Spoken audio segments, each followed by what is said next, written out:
Thank you.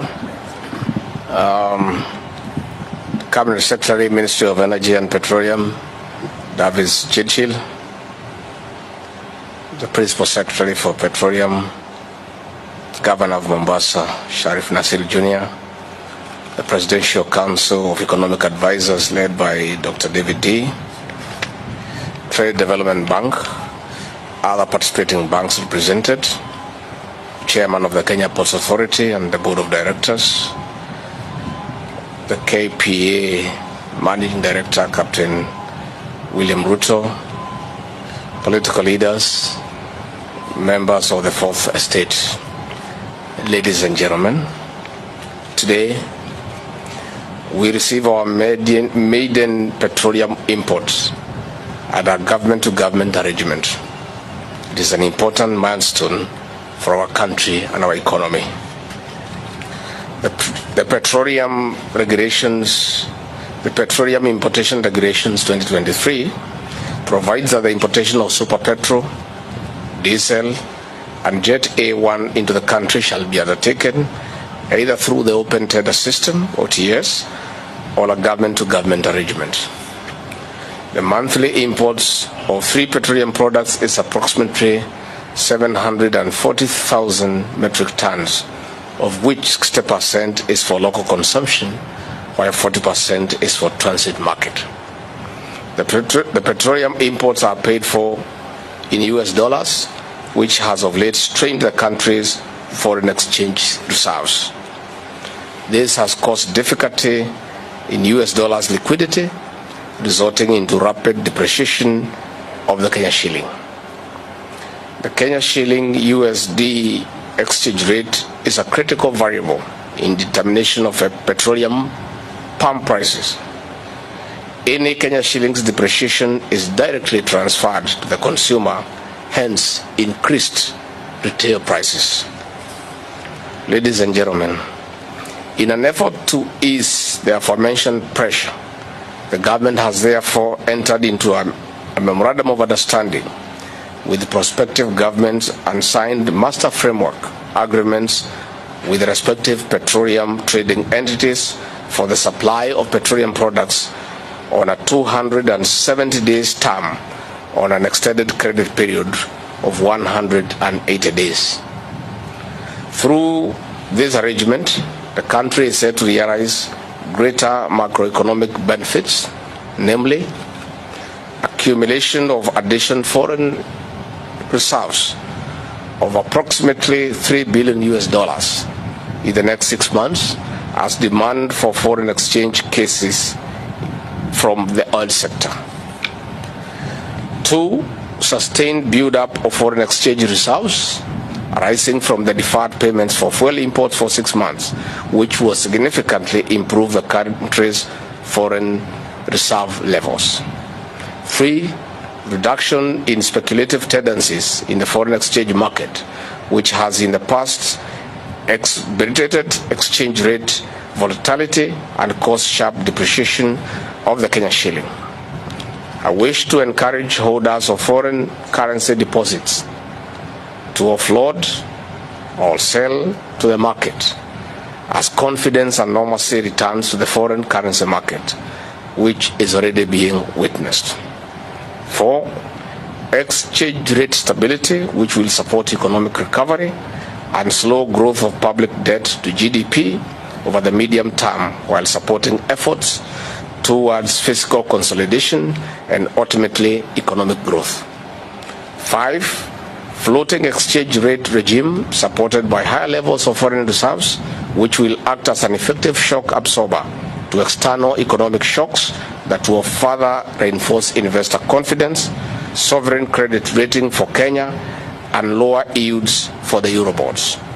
Finally, ladies and gentlemen, I wish to assure the country, and indeed the people of Kenya and the region, that adequate measures have been put in place to ensure continued supply of petroleum products under this new arrangement. I want to thank you. Asanteni sana.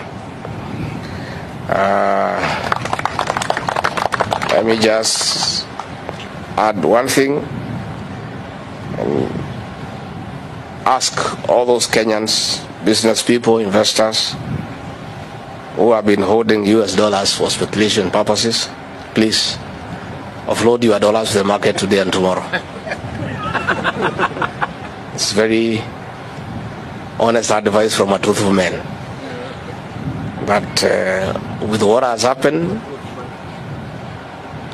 freeing 500 million US dollars to purchase fuel every month, the demand for the dollar will come down and the shilling will gain, and we don't want Kenyans to lose money. So those who have been holding dollars everywhere, hoping that it will continue going up, it will go down, starting today, tomorrow, the day after. So you have a few dollars that you are still holding, please let them go to the market, and you'll come to thank me for it after a week or two. Finally, I want to say that Professor D and your team, you have done a good job, and I want to assure the people of Kenya that this is just the beginning of restoring our economy, and this is a clear testimony that there are men and women who are not sleeping, trying to get our economy back on track. I want to say that things have not been very good, but as the English say, the darkest hour is just before dawn. There are serious signs that we are on a great path of economic recovery, and I want to assure the people of Kenya that things will be good. I want them to know that the president and his team are doing everything possible to bring back our economy to where it was. And this is one of the strategies that shortly will begin to bear fruits and send the right message to the markets. More interventions are in place, and they will be unveiled as we proceed. Finally, I want to thank the chairman and the new board of directors for KPA and the new managing director, Captain Ruto, for the interventions that you have made in this port to create efficiency. This port was riddled with a lot of inefficiency, and for the short time that the board and the new MD has been in office, we are beginning to see very good signs of efficiency. I was here 3 weeks ago, I'm here today, and the story that I'm getting, the account that is being given by the stakeholders in this port, the workers, the clearing and forwarding agents, the ship operators, everybody is happy that the new board of directors and the new management have put into place the right interventions to create efficiency so that this port can be the destination of choice for anybody who wants to use a port facility to either export or import goods. So with those very many remarks, I want to say asanteni sana, na watu ya magazeti kama muko na dollars kidogo pia na nyinyi muachilie. Najua nyinyi ni marafiki wetu na hatutaki muumie. And for the record, this is a way to bring down the cost of fuel. That strategy of fuel subsidy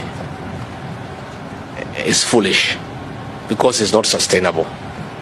And we want to dismiss with contempt those who are calling us and telling us to reinstate subsidizing consumption.